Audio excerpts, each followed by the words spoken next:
Social media, while it connects us, teaches us, and entertains us, it certainly has its harms too. For example, constant exposure to online content has for many led to poor self-esteem or shortened attention spans, with young people often being the most vulnerable to these harms. It's why the Australian government has just banned social media for all people under the age of 16. We got the reactions of parents, teachers, and young people. Do you think that's a good idea? Yes, I do. Okay. Could you tell me a reason why you think that's a good idea? I just think it's a bit harmful for the kids to be seeing that the content that's on there at such a young age when they're so impressionable. So yes, I definitely think 16 is a better age for that. They're not quite mature enough for the content that's on social media. I think that social media can be really damaging towards young people. In what ways is it damaging? It kind of can destroy people's perceptions of what a real life looks like.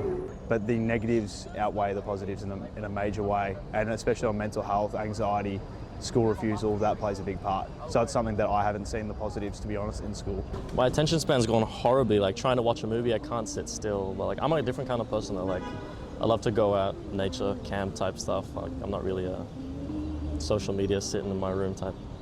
There will certainly be benefits to the ban, but the ban will also be very strict. The proposed ban will limit anyone under the age of 16 from using social media, no exceptions. But the onus won't be on parents or the young people themselves to ensure this, rather the social media platforms.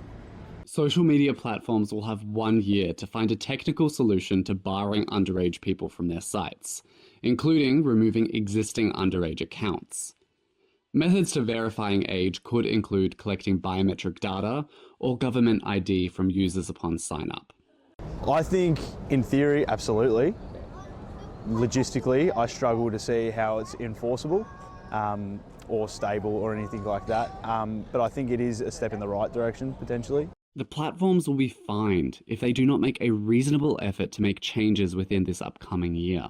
Meta, the company behind Instagram and Facebook, said the technology isn't there yet, and that there are other solutions to making online spaces safer for young people, particularly over a flat ban. When I was 16, I'd just gotten out of COVID, and I feel like without social media, I wouldn't have had a lot of the friends that I have today, because not only have I met my best friends through Snapchat, Instagram, but it's just especially coming out of COVID and lockdown, I feel like social media was a really great way to connect with a bunch of people that went through the same thing I did.